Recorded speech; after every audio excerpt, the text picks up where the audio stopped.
Hello and welcome to another episode of the FemiNinja Project. And thank you so much for tuning in. I really appreciate it. And I have just the most amazing and inspiring guest with me today. Her name is Karin Tyden, and she is a multi-award-winning coach with an almost supernatural ability to understand and hack the mechanics behind people's subconscious patterns to help them create new and better strategies in life. She is active in over 25 countries and is one of Europe's sharpest in her field. She has helped thousands of people maximize their potential and is often seen as the coach's coach. Karin's mission is to lead her clients to power and freedom in the shortest possible time. Karin, thank you so much for being here and welcome to the show. Thank you, Cheryl. Nice to be here. Well, it's wonderful to have you on the show. You have an amazing story, and I'm just going to turn it over to you and let you start talking. Okay, so my story is quite long, so we can't be here forever, but I'm going to give some highlights. It started when I was a little baby. So my mother she was giving birth to me, and she already had problems with my big brothers when she had them. And when she got me, she actually got this postpartum psychosis. And she hurt me as a baby. Oh. So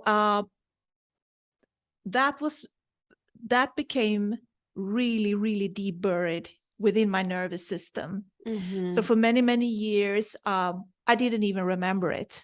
And then I was born into a religious family on top of that, with very strict rules, how to live and how to behave and to be perfect. And then I was abused also when I was about 4 or 5 years old and up till I was around 10, 11 years old. So there was a lot of trauma stacked on top of each other for many, many years. And in order to survive, I shut down. So for many, many years, I was quite closed as a person, and I was very driven. So when you live in Sweden, where I live, when you are 18 years old, you are an adult and you are allowed to kind of live your own life. And I didn't dare to leave my family before that because I had too much respect for my parents. But the same day I became 18, I took my bags and I moved out. So, and I started to try to figure out how to live in this world, because I was living a very secluded world where there were a different set of rules and how to live and how to behave. And even though we were not totally isolated, we were quite isolated. We weren't encouraged to have friends outside the faith or to mingle too much. So it meant that I didn't really have a lot of friends outside the church. So when I left, I was, they cast you out. Oh. They say that we will never, ever, ever talk to you again. So yeah, so overnight you lose your parents, your siblings, your whole family, your friends, your supporting network, everything. So for me, when people say, "Oh my God, how did you manage to do that?" I think that I was so young and I was so focused on leaving that I needed that to survive. So I didn't think about the consequences. I just left. And then I had so many years trying to figure out the rules in the outer world. So I was quite busy figuring out how does people work outside of the church? What are the rules? What is okay and what is not okay? And to build myself a platform to work and earn my own money and, be like I said, a normal human being. So maybe that was also one of the reasons it took me a long time to go into therapy, because I was so focused on working and making myself a platform and, be successful and living my life. And then after a while, I think that I didn't realize either how all these old traumas were affecting me. I didn't know. So when I was about 35 years old, I became depressed. And I didn't know why, because I had a wonderful boyfriend, I had a great job, I had friends, I had everything. And someone told me that maybe you should go into therapy. And I said, no, why? I'm fine. And but after a while, I thought that, well, I'm not feeling well. And I read an article about depression in the newspaper, and I realized, that sounds like me. So maybe I'm depressed. And I started to read, and at that time there were no internet. So I mean, I read a little bit of books and stuff like that. And I found out that, okay, so your childhood actually, many, many years after, it can still affect your health and how you're thinking and feeling. So I started a little bit in therapy, but it didn't work for me because I was very shielded. So the therapist was talking and I was, like, yeah, okay. I told a little bit, but we didn't really get anywhere. So I stopped again. And a couple of years later, I tried again. And this time I tried with some kind of somatic work, because someone told me that if you're very close and you're very shielded, sometimes it's better to go through the body instead of the mind, because I'm quite intellectual. I have a sharp intellect, so I can kind of talk about everything for hours, but the body is not there. So I needed to go through the body. So I started there, and then I just added on different things that I felt was really helping me in a very good way. So, but it was a lot of trials and errors before I found very good techniques that really resonated with me. And I also noticed that it's really important when you have not just trauma, but also when you have, problems or fears or lack of confidence, sometimes it's really good to work on the problem from different angles, different methods, different kind of therapies, in order to just address it and see what fits you and what makes a difference for you. I love the somatic movement part of this. Yeah. Do you remember what style or what type of somatic movement it was? It was a little bit of Feldenkrais. You know that? And I am a Feldenkrais practitioner. Oh, okay. Then so that's a good one. Yeah. Yes. And also, I don't know what you call it in English. Rosen therapy. Well, it's some kind of where you allow the body to speak. So you touch the body very softly where you feel there is tension.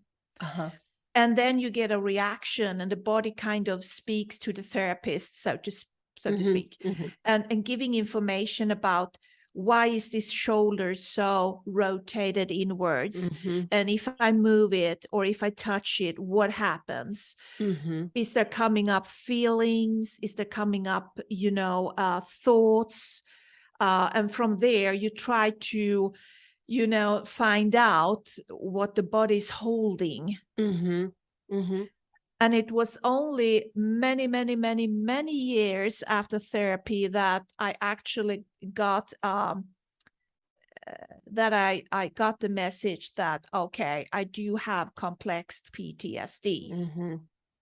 So that wasn't something I knew for the first 15 years that I worked with myself. It took a long time, but when I realized that I had it, it was so many things that clicked. And I read a lot of books, and like, I noticed that you need to work with your body as well, because the trauma is stored in the body, and you need to work with the nervous system. So I work with a lot of, just small movements, trying to be in the body, different body therapy like somatic works, and also with hypnosis, and lately EMDR. And I find the combination was very beneficial for me.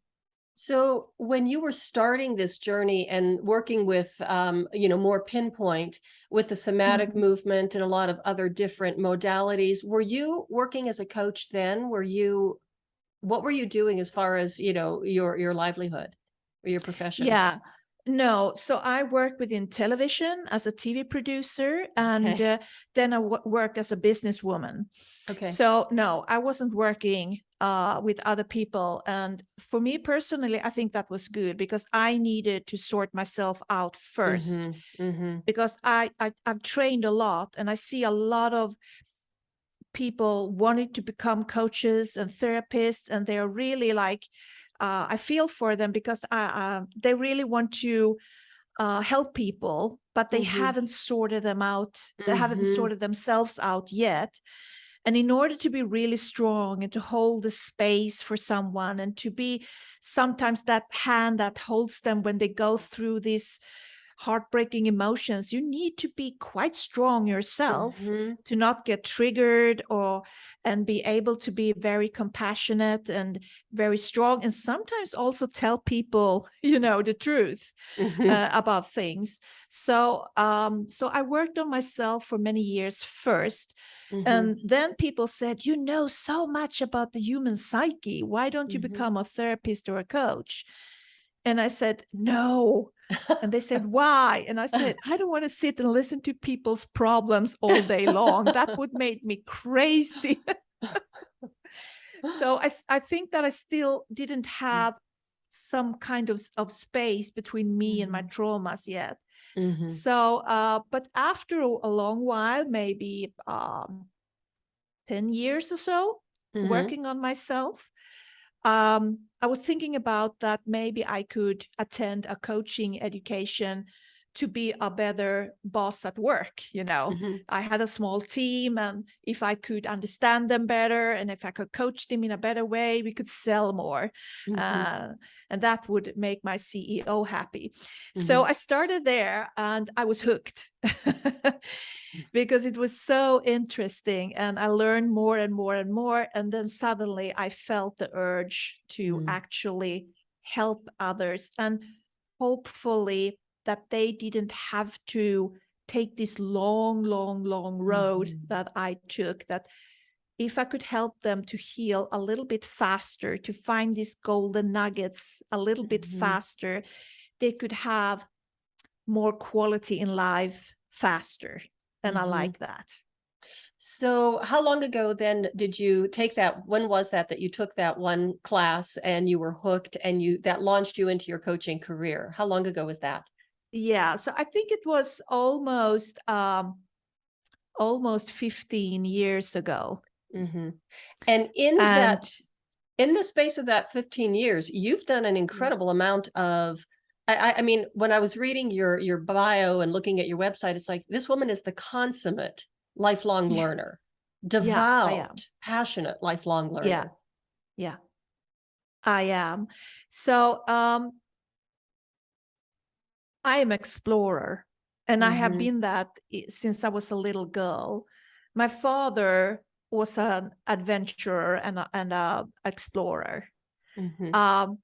So he was also, unfortunately, very narcissistic. He was not a full-blown narcissist, but he had narcissistic traits. So he was kind of, going from good to bad, back and forth. But he was extremely adventurous. So when I was a little girl, he took me out on adventures in nature. So I remember, for one instance, we were in the mountains, in the snow. I think it was in Austria or Switzerland or something. Mm-hmm. And he was climbing, you know, Mm-hmm. and he had ropes and everything. And I was dangling in his hand, you know, with ropes, you know, outside the cliff. And we were visiting caves, and often he took me out in the sea, far out on a little plastic boat, and he was putting me in the boat, and he put the rope around his chest, and he was said to me, let's see how far we can go. And he was just oh my goodness, swimming far out. And for me, I could see the big boats, you know, going there, ferries and everything. For me, it felt like the ferries were really close. They were probably not, but it felt like that. And I was sitting there in my little plastic boat. Oh my goodness. How old were you? Oh, I was he started when I was really young, like maybe 4, 5, 6 years old. Did he do that with your brothers as well? No, he didn't. So I was daddy's girl. And I think that I was that for so many reasons. So one reason I think I was daddy's girl was because he was really funny when he was in a good mood. He was someone you could really play with, you know, adventurous, funny. He had always had time for me, even though he worked and everything. And I also think that I felt that he was more secure than my mother. Because I couldn't trust her, because she had hurt me. So I had after many years, I had some somatic flashbacks, it's called, where I feel that she has kind of tried to push me down when she was giving me a bath, trying to drown me. And, you know, holding my legs when very, very hard. When she was trying to change the diapers. I had one split-second moment of my head going into the wall, you know, things like that. I don't have a lot of memories, but, you know, just a split second. So when I became 3 or 4, I told my mother that she was not allowed to hug me anymore. So I said, no hugs. So I think that one reason that I also were more attached to my dad is that even though he was unstable, he was more secure than my mother. So I was very adventurous, and I think I'm still adventurous. I love to travel and do things. Now I'm a little bit older, so there are things that I can't do today, but with learning, that's an adventure too. And I love to understand how things works, the mechanic. And it's like my father, he liked to, you know, demount clocks and see how they worked behind and everything. And I do the same thing with human minds. I love to just see how they work, what makes them tick, and see if we put this over there, could we change something? So I'm really curious. I love that, because you also refer to yourself as a mind hacker. Yeah. And, you know, some people might think, well, what does that mean? But even all of the things that you were describing, even just with the somatic movement, is hacking the mind and accessing the nervous system and the power of neuroplasticity. So if you want to explain to the audience how that works and how you do it, that would be great. Yes, of course. So, after a while, I noticed that, like many people, that if you want to change something, some thoughts you have that are negative, some feelings or behaviors, sometimes it's really hard to change.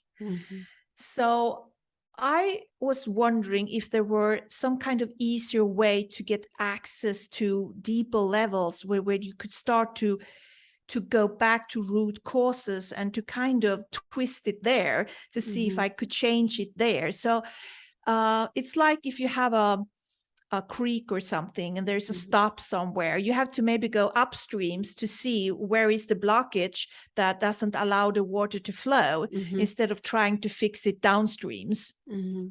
So by accident, I found hypnosis. And in the beginning, I was a little bit hesitant because there are different types of hypnosis. So one kind is more subliminal messages, talking, saying you are not a smoker, or you do this, or you don't do that. And I tried it, but it didn't work that much. But then I realized that the only important thing is to really get the brain into that state where it is very creative, and where the brain can see different perspectives. It's solution oriented, it's creative, it wants to learn, it wants to change, it's easier. So with hypnosis, you actually just slow down the brain waves a little bit. And when you do that, I talk to the person, and we become two detectives to find out what is the real problem. And I noticed that when people are in hypnosis and we have these deep conversations, we all have this really, really fantastic wisdom within us, that we know what the problem is. We know often where it started and what it's all about, but we can't access it when we're not in hypnosis. So by accessing the library or the subconscious mind, you can really find out a problem, where it started, why it started, and what is the best solution for that person to solve it. So instead of just placing something on, telling them that this is what you should do, this is the reason, this is the solution, it's better to allow the person to find their own way, their own wisdom and perspective, and get that aha moment, and then to really find their way of solving it. Because how I solve a problem may not be the same way as another person wants to solve it. And I do have some stories, and I have one story that is, it's a really cool one, because there was one client that came to me, and she said that, oh, you have to help me, I'm a people pleaser. So I put everybody else first and myself and my needs last. And I need to change that, because I don't take care of myself, I don't exercise, I don't eat right, I don't go for nature walks, I don't do anything that is really good for me. And I said, okay, so I know that sometimes, or quite often, when clients come to me, they think they know why they have the problem. So if they are attending to other people a bit more, they have made an intellectual solution, saying that, okay, I am doing this because I'm a people pleaser, and I'm doing it because I am not important. They are. So they have made a conclusion from their mind that that is the issue. And I know by experience that that is not true very often. It's not true.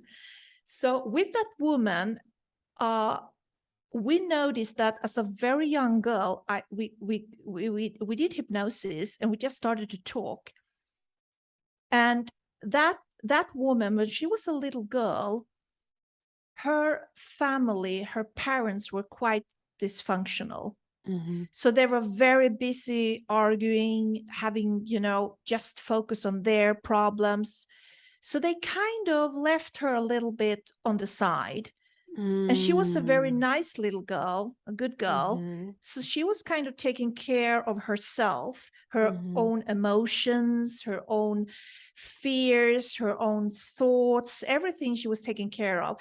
So even though her parents was taking care of her physically, giving her food and, roof over her head, but emotionally, mentally, she was taking care of herself. And for a little girl about 3, 4, 5 years old, that is extremely hard to do.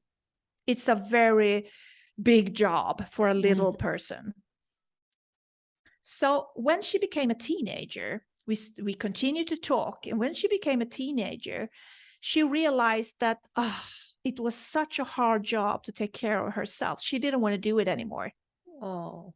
So she said, no, I'm not going to take care of myself. It's too hard. It's too boring. It's too heavy. It's too lonely. So she stopped.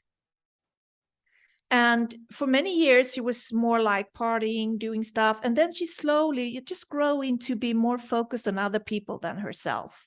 Mm-hmm. So when she came to me, she was about maybe 35 or something. She had stopped taking care of herself completely. So I said to her, what if the reason you are not taking care of yourself is not because you are a people pleaser, but it's because it's a very, very tough and boring job to do it? So Mm-hmm. what if your brain has connected taking care of yourself is something that is extremely hard work, boring, tough, lonely work to do? Mm-hmm. And I could see the inside starting to slowly, coming into her. And she said, oh, okay.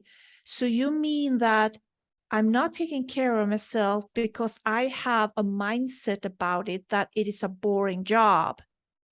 And I said, yeah, so maybe it's more fun to take care of Mm-hmm. others than taking care of yourself. So what if we could help you to switch that, see that little girl and that teenager, they felt that it was boring to do this. But today, if you do it, you can do it in a manner that is joyful or pleasurable for you. And it doesn't have to be that boring, lonely, hard work to do. It could be something that is really rewarding for you. And she said, yeah, exactly. And she was so full of energy, and she could feel a lot of release in the body, because Mm-hmm. this old mindset, this old thought was leaving her that she's a people pleaser. Has nothing to do with that. The old thought that it's a boring job, it left her, Mm-hmm. and she could think about it in a totally different way. And then I got an email a couple of months later saying that I'm taking care of myself, and Aw. I love it, and it's joyful, and it's not hard at all. So thank you. So that is Aw. one small example what happens when you dig a little bit deeper, instead of just saying I'm a people pleaser, for Mm-hmm. instance. Dig a Mm-hmm. little bit deeper and see, what do you find back there? What was the situation that made you make a specific decision? What Mm-hmm. happened, and how did it affect you? And do we have to change a thought? Do we need to heal an emotion? What do we Mm-hmm. have to do to change the behavior? What you're describing then, I mean, that is, I think, the epitome of healing, because it's not somebody giving you a list of things that you need to do to stop being a people pleaser and start taking care of yourself. It was happening in a deep, visceral, organic way that the Yeah. woman not only felt it, emotionally, mentally, but she felt it even physically. And when she was going through this, did you actually even see her body physically change as she was coming to Yeah. this realization? Yeah. So I could see emotions. She was letting go of emotions. You could see a little bit of shiver. You could hear her breathing changing. She got a little red here on the chest. And I could see her at the end. She was kind of growing a little Yeah, bit, oh, yay. stretching out, feeling a little bit more proud. And she had more Mhm, energy in her voice. So when I work with people in hypnosis, I am very, very attentive to what is happening with them, the voice, the body, what they're saying. And it doesn't matter if I work on Zoom or over the phone, mhm, because I can still hear everything. mhm, So, and that's a really good, what do you call it? It's a very good tool to use the whole thing to see mhm. what is happening within them. Is that one of the primary ways that you work with people? Because you do have, as I said earlier, a very extensive background. And before we started recording, I even asked you if you ever slept, because you have so many trainings, so much education, certifications underneath your belt. How do Yeah. you decide what you're going to use at what time with which person? Yeah. So I think that I don't like to be stuck in a certain Mhm, method. I really like to flow between methods, because everybody is different and they need Mm-hmm. different things. I don't like to put the client into a mold and say, we Mm-hmm. have to stay here. And if you want to do something else, I will take you back in the mold. Or if you are very spiritual, no, back in the mold. Mm-hmm. Instead, I try to put myself on the platform of the client. Mm-hmm. So what I do is actually I have a 20-minute interview before I Mm-hmm. start working with them. And then I just, read a person. Mm-hmm. So I see what is needed to be done and I adjust accordingly during the sessions to see, I think we need to do a little bit of this and now we're going to be a little bit of that. And I just listen to the client all the time and see, does it fit the client? Do they react in a positive way? And also my gut feeling, does it feel good in me? Do I have the connection with them? So it's a lot about listening in and Mm-hmm. just see what suits the client. And I want to go back to that 18-year-old. Yeah, of As course. you left, you left home to start your own life, and then you realized that you were shut off from Yeah. everybody. Was that terrifying? Was it, liberating? Or were you lonely? Just how to maneuver through life, like you said, in a world where you didn't even know how to function as an 18-year-old by yourself. Yeah. I think that first of all, I shut down so much that for many years I didn't have a lot of emotions, Mm, actually. And it took me many years to start to opening and, like you say, longing for people or feeling that I had needs. So I mhm, think that the first, I don't know how many years, but in the beginning, I was more like a robot or a kind mm, of more of a machine, a productive person. mhm, So that made it easy. So I shut down completely. And the other thing was that my parents they were not all bad. There were good mhm, things about them too. And they were really into making me a little bit of independent. They mm, wanted me to, so my mother taught me how to handle money when I was 10, 11 years old. mhm, She gave me the money for the week and she said, I want you to go shopping and you have this money and it has to be for bills and for gas to daddy's car. And so she mhm, taught me how to take care of money. mhm, And my daddy, he taught me to do practical stuff. mhm, So I could you do a lot of things in the home by myself. So I mhm, think that when I left, I had a lot of practical skill set to mhm, maneuver in the world, not with other people or to be a human being, but at least manage my finances, my work, and my practical life.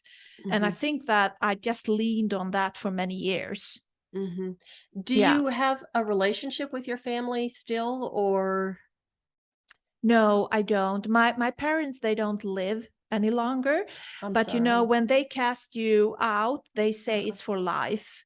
Wow. So yeah, it's really hard. So I just um I just attended the funeral and Oh. that I had to get a special permit to do it. Yeah, because they said, no, she's not a good woman. We don't want to have her in our church. But they said that, yeah, but it's her parents. You need to go. So they break all connection. And Wow. yeah, so no, I don't. So I had to kind of create my new family. Mhm, And it took a long time because a lot of deep connections, you sometimes form them before 18 years old, mhm, form them in little school or middle school, or, mhm, so I had to start all over. And it took me a while also to learn how humans work, because we had some kind of values within the religion that was really mhm, good, that you should be honest and you should take care of each other, like, well, when you are within the church at least. And you should be you should be a good person there, you should treat each other mhm, with respect, and that was some kind of values that were really good. So it was hard for me when I entered this outside world and noticing that people were lying and not respecting each other, not telling the truth. So I also become very guarded because I noticed that a lot of people in the outside world didn't have the values that I had. And I didn't know, should I become like these outer people or should I keep my values? And I decided to keep my values as much as I could with all my baggage. But then I noticed that nowadays my values are, it's very important for me to treat people with respect and to be honest and, you know, take care of each other and yeah, you know, just being a good person. Yeah, I wish more people had those values. I mean, weren't we all kind of born with that inherent value of respecting and caring for one another? Well, I don't know if we are born with it, but I think it's more like a learned behavior. So, for instance, empathy is something you learn from your parents and other people, so that you see how people treat each other, and you learn how to be empathic. You learn how to treat each other good and not to lie. So I think that we learn a lot from our environment. And I actually, so I have a client right now that I'm working with for a whole year. And the other week she came to me and she said, you know, Karin, she had 2 daughters. And she said, the small one, she said, like, she became so much stronger since I started to be coached by you. So my little daughter, she's more braver than before. She speaks up more. She's more like feeling safe within herself. And all that kind of thing. And I said, so, okay, have you taught her? And she said, no, I haven't done anything. So I don't know why she's like that. And I said, well, it's because you are working on yourself as a mother. So now you are showing her by example how to be a very nice person, how to feel comfortable with yourself, to be honest and to own your own truth and to be brave. And she's just copying you right now. So that's what you do. Yeah. Yeah. Little Yeah. ones are kind of like human sponges. Yes, they really are. So I like I think it was Aristotle that said that give me a child before the age of 7 and I will give you the man. So they really knew that these first 6, 7 years are crucial. You build a whole platform. So therefore, it's really important it's never too early to start to teach people or to teach little children about things, of course, on their level, but you need to do it because a lot of things when I work with clients, often like maybe 90% of my clients, we go back to the age before 7. That's when it started. And they are really amazed. So they can be 30 years old, they can be 60 years old, and they say, do you mean that the stuff between my parents that happened when I was 6 years old is still affecting me 40 years later? And I say, yeah. So for instance, if you are working at the workplace and you are a manager of some sort, and when it comes to crisis or conflict, you vanish. That could be due to, let's say, when you were 4, 5, 6 years old, your parents got a divorce. And before that, they were arguing a lot. And that's extremely scary for a little child. So maybe you were hiding behind the sofa, or you went back to your room and tried to play. And so you avoided the conflict because it was very uncomfortable for you as a child. So the problem is that when you once install that strategy as a 5-year-old, you can still have that strategy when you are 45. So it means that suddenly you have a conflict at work and you're 45 years old and you still go to your room and close the door and say, oh, I have an important call to make. So, and your coworkers is telling you that, or maybe behind your back, that you are not a good leader because you don't you don't care, or you are not trying to solve the conflict, you're not doing your job as a manager. And it could all be due to an old strategy that is 40 years old and you're still using it. Mm-hmm. Yeah. Wow. That's pretty amazing. It is. And some people wonder, but why do we keep these old strategies for so many years if they don't work? Mm-hmm. And it's a very easy answer. It's because the brain likes to automate everything to save energy. So when it has installed a habit that if there is some kind of conflict and it's very uncomfortable, unsettling for your nervous system, or you're a little bit stressed or worried or scared, Mm-hmm. that strategy is then saved as the default mode to go to. So the brain is saving energy because the brain doesn't want you to every day find out over and over again how to handle situations, because it would take a lot of time and a lot of energy during the day. So when you go into some kind of problem, you could almost say that the brain is going down and looking the Rolodex and seeing Right. like, okay, where is the strategy? Oh, there it is. It's 40 years old, but we still do it. So save energy, do what we always have done. It's the best way and it's the easiest way. So we have to consciously stop it. Mm-hmm. And that's not easy because our subconscious is like a big elephant that is Mm-hmm. moving through life. And the conscious mind is the little person on the top trying to steer the elephant. So we have to really be conscious about, okay, I have this problem. When there is a conflict, I leave. And we have to go to a deeper level that we can do in hypnosis and find out, why am I doing it? And we can retrain the brain to find another better solution that is more mature to use. Mm-hmm. I love the analogy of the elephant and that Yeah. tiny little person trying to steer this elephant through, this path of life that sometimes gets incredibly complicated. Yeah. So, do you educate your clients the way you're explaining things to me? Because it makes so much sense. And for the listeners, the brain seems to be such a complex organ, which it is, but you describe it in a way that is so accessible, not only to be able to, heal yourself through, accessing the pathways in the brain and your emotions. It just makes so much sense. So do you explain that to your clients, or do you just kind of focus on the process of helping them heal?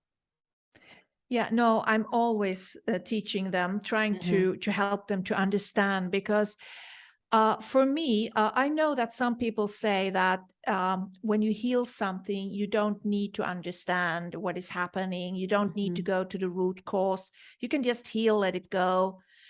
Well, it works sometimes on some Mm-hmm. people, but not all people, because a lot of Mm-hmm. people need to understand Mm-hmm. why it happened so they can say, oh, okay, now I get it.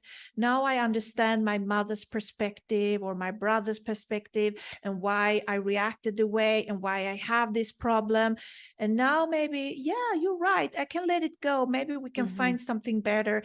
So for me, it's a combination of healing the emotions that are maybe unregulated or damaged in Mm-hmm. some way, Mm-hmm. and also getting them to consciously understand, Mm-hmm. logically understand what is happening. So I find that these two together is working really good. So that's why I'm trying to teach them, so they can understand, maybe also in a broader perspective when they go Mm-hmm. out in life, that they can maybe think a little bit more when they go into Mm-hmm. different difficult situations, that, oh, I remember Karin telling me about this Mm-hmm. and that. Oh, that's maybe why I'm reacting. So I notice sometimes that people come back to me after they maybe go to me 2 free sessions, and they come back to me several years later with a new problem, and they say, I was here like 3 or 5 years old, 5 years back in time, and you taught me so much, and I could use that in that situation and that, and it was really good. But now I hit the wall. I have a problem. I need your help. So it's I love to help people to become self-sufficient in some way. That level of understanding is just so empowering, that you've got the ability to be able to work through problems that prior to working with you, maybe they would have been stuck. So I just love that. I think that's amazing. And when people have that logical part, to go back to, as well as the healing part, it is really very empowering. Yeah, because it kind of makes sense for them Yeah. on so many different levels.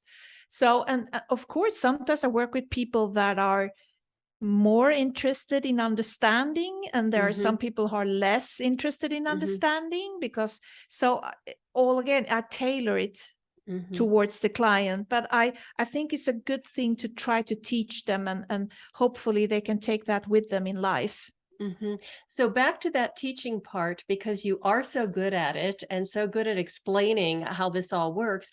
Do you do public speaking? Do you do workshops with large groups, or do you just work with people one-on-one? Well, right now I'm in a space in between, Okay. because I really don't know. Before, I was holding a lot of seminars and had a lot of workshops with groups. But due to the pandemic, I stopped. And now I don't know what I really want to do, because, when you have a workshop or you are holding a lecture or something, I need to be more general.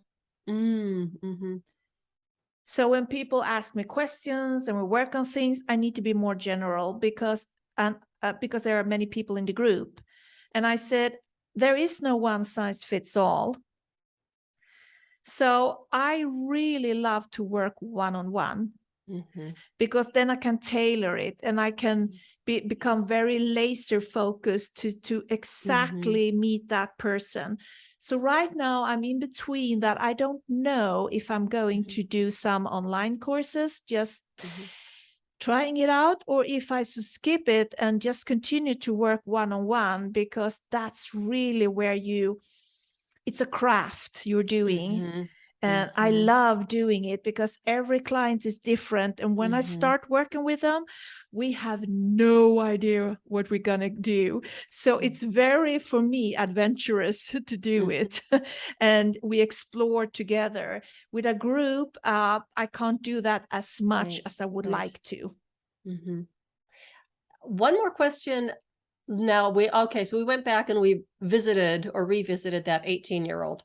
Let's go back and look at the 35-year-old Karin. Yeah. If you could have looked into the future and saw what you are doing now, what would you have thought?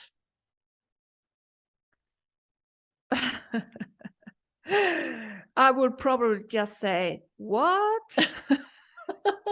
What are you doing?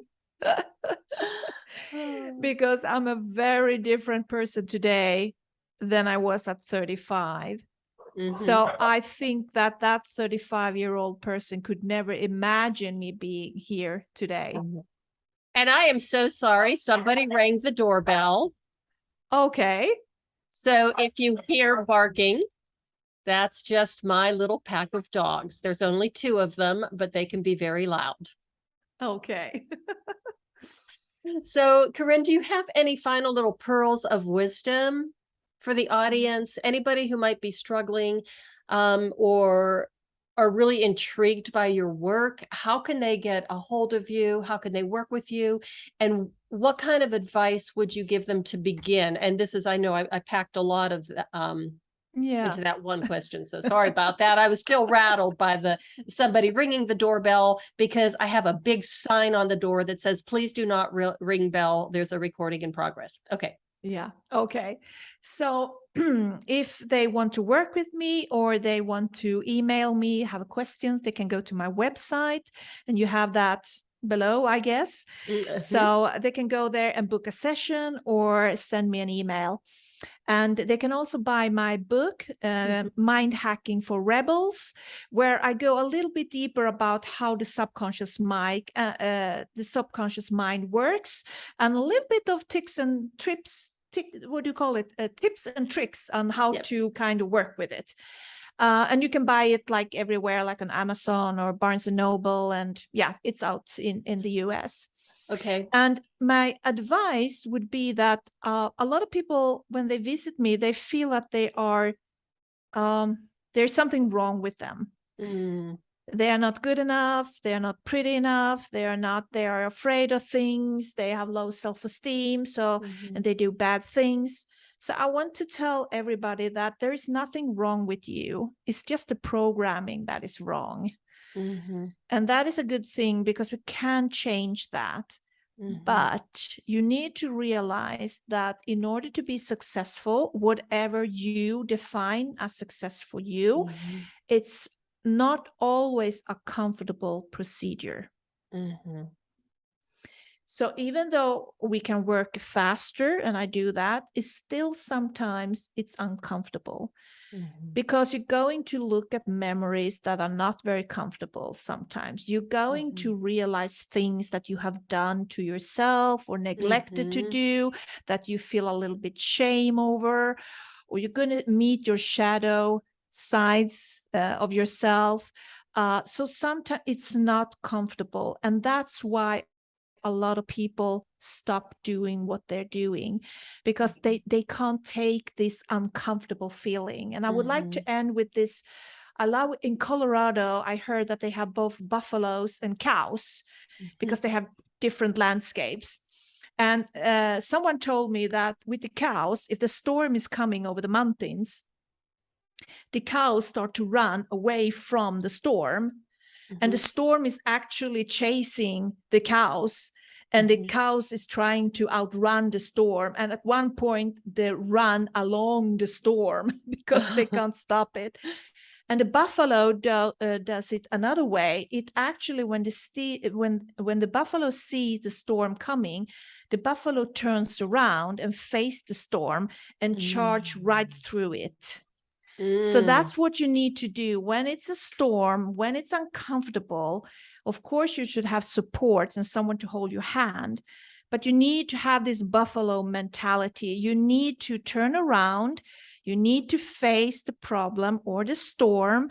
And with good help, you need to charge through it, because otherwise this problem and this storm will chase you and you will be in the midst of it for a long time.